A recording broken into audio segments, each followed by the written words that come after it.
I would say my definition of a fangirl is someone who is just really excited about the fandoms that they really love, the different media that they consume, comic books, video games, anime, TV shows, books, the like.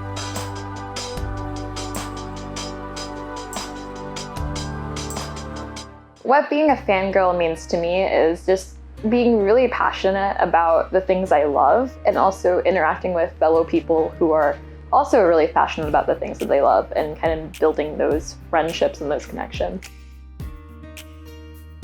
What fandoms am I particularly passionate about? I would say right now, it would be League of Legends is my new favorite video game. I also like Overwatch. Always been a huge fan of Percy Jackson, Avatar, Naruto, and My Hero Academia. I would say my first introduction into the fandom world was when I was watching Avatar: The Last Airbender, and I heard from a friend of a friend of a friend that there was this really popular website called Tumblr, and I tried to figure out how to use it and started scrolling through the Avatar tag and kind of interacting with other people online. Because of COVID-19, I have definitely interacted with fandoms a lot more, whether I like to or not. It's been kind of a good way of putting it is like, it's great, but at the same time, one popular TikToker that I love is just like, this is great, but like, go outside and touch some grass. It's kind of like it's great, but also kind of like, remember that fandom is not the entirety of life, but it's also been really rewarding. I've found myself streaming a lot more in terms of the new video games that I found during COVID and interacting with fandoms that I haven't really interacted before. So it's just finding myself reaching out to different audiences and trying to connect with things I didn't really feel truly a part of the fandom yet. The way that I see people express their fandoms that I really admire are the people who create visual art. I'm talking like fan art, or not even necessarily visual art. I would say people who create literally anything besides cosplay. That's about as far as my visual creation goes. But the fanfic writers, the fan artists, the people who are making the merch that I love to wear in terms of like jewelry, knitting, things like that, those people are the real MVPs of fandom, and I'm really impressed by their work and the effort that they do for fellow fans to consume, as well as for themselves to express their love. The internet and social media has affected my fandom experience, both in positive and negative ways. In a positive way, it's been easier to find my more niche fandoms and to find different subsections of fandoms in terms of finding the intersection between people who like a certain thing, who are also of color, so for me, mostly Black fans, as well as women fans and queer fans. So finding that intersection of Black, female, queer fans of this one fandom is really, really fun, because then it turns into like this very specific experience that we both have that we can share. On the other end, there is so much more room for people to argue about, the typical fandom arguments or ship wars, things of that nature. So there's a lot more arguments happening on the internet because people hide behind their usernames, but also it's really easy to find specific identities within fandom.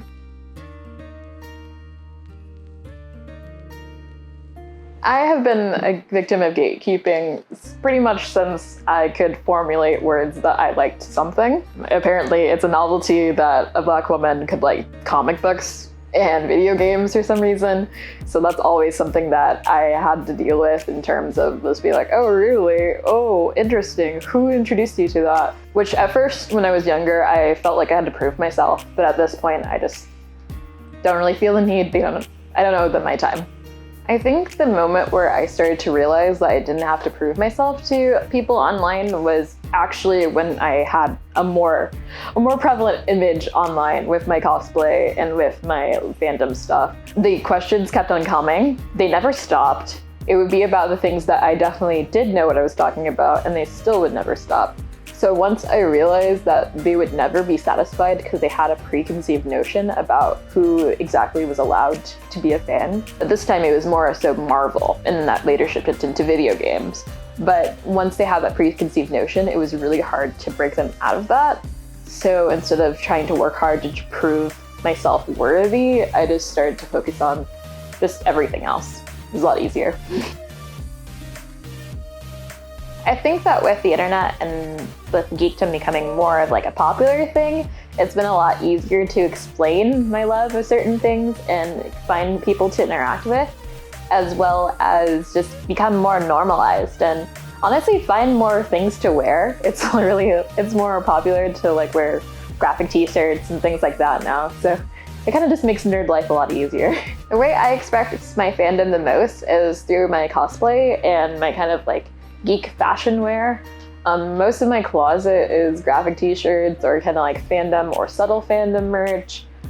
Sometimes I buy things from small fashion designers who are also about fandom, as well as I do have a shark tattoo. I think science counts as a fandom, so I really like things that deal with sharks as well. But also cosplay. I cosplay a lot of the characters that I love, that I want to bring to life, characters I want to be, the characters I want to feel like, things like that. I really like embodying the character.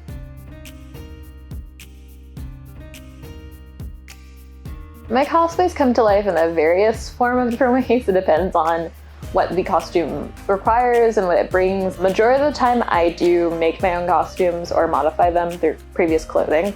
But I've also purchased cosplays online, I've commissioned people, as well as worked with some fashion designers in terms of making like a fashion cosplay almost. A cosplay that means a lot to me is my She-Hulk cosplay, just because that's the cosplay that was my first attempt at cosplay. It did not go so well the first time, but since I love the character and she's been my favorite comic book character since I was a kid, I kept on working at it, kept on learning how to become green, how to not put that green onto furniture, and all kinds of sorts of things. So that several reiterations of She-Hulk that I've done in cosplays are my favorite, just because I've done her so much and I love every time that I learn something new with it. What I love the most about She-Hulk is kind of her carefree attitude, her approach to being a Hulk. She kind of takes it a lot better than Bruce does in terms of, he's like, oh no, I'm the Hulk. But She-Hulk's like, oh yeah, I'm the Hulk. So that was what really pulled me into it and kind of what made me stay. Her being a lawyer and having a different job, her doing her job while she's still in the Hulk form is really inspiring in terms of just the sheer breadth of what she can do. And then in the sensational She-Hulk comic book series, she's a fashion icon. She wears like, not just like that one get-up that most superheroes have, she's like 10,000. So that's really what I like about her. There are other characters that mean a lot to me. I really love Isabella from Dragon Age 2. She's kind of like who I would like to be in the future. She's a very confident and outspoken person who does prioritize herself above others, which is, well, she grows from that, but she is not afraid to say what she wants, and she means it. And one of my favorite quotes, which I might get as a tattoo, we don't know, is why should I care about what people think? They don't know me, I know me. And that's something that's just resonated with me. And this is like, I played this game back in like 2011, and now here we are 10 years later, and I can still regurgitate that. I haven't played the game in like a while, but she's a character that I just wholeheartedly enjoy, and I've cosplayed her a couple of times, and honestly I would cosplay her again just because she's a really important character to me. My family and friends are actually really supportive of my fandom and my fandom culture. I think that has partially to do with the fact that my dad is very into fandoms as well. He is still super into Marvel and video games as well. I'm kind of now his accomplice instead of the other way around. So I will give him my old games that I've been playing, or give him some fandom shirts or graphic t-shirts like for Father's Day, and kind of do that. So it's something that he's used to. And then as for my mom, she doesn't get the same expression, but she does get it because then she was married to my dad. And then also she's just very supportive and is really impressed by my cosplay work as well. Since she was like, wow, how do you sew that? And it's like, because I really, really like it. So I figure out a way. I think that the convention that is definitely the top in my heart has to be WonderCon. just because of it's also been a huge part of my cosplay journey. It was the first convention I went out to in Southern California, and it was my first big convention, being from Oklahoma City, so a big difference. And I've met so many amazing people and cosplay friends, and every year I get to present costumes that I've worked really hard on, and see my growth as a cosplayer, as well as seeing friends I love and announcements that I'm really excited for, all in one convention. There was this one con experience that really stood out to me when I went to a convention in Texas, which was kind of a smaller convention. I cosplayed a character from Dragon Age, which was not a popular fandom at the time. So I didn't expect anyone to recognize me.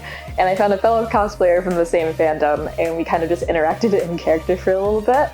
And that was really, really entertaining. And that kind of turned into us just becoming friends. And now we still even message to this day. So just going out there, not really expecting to see people, and then connecting with that one person, it was really a really great experience. My advice for the upcoming generation of fangirls would be to definitely find your friends a lot earlier, but also remember that fandom can be a very big part of your life, but it's not the only thing in your life.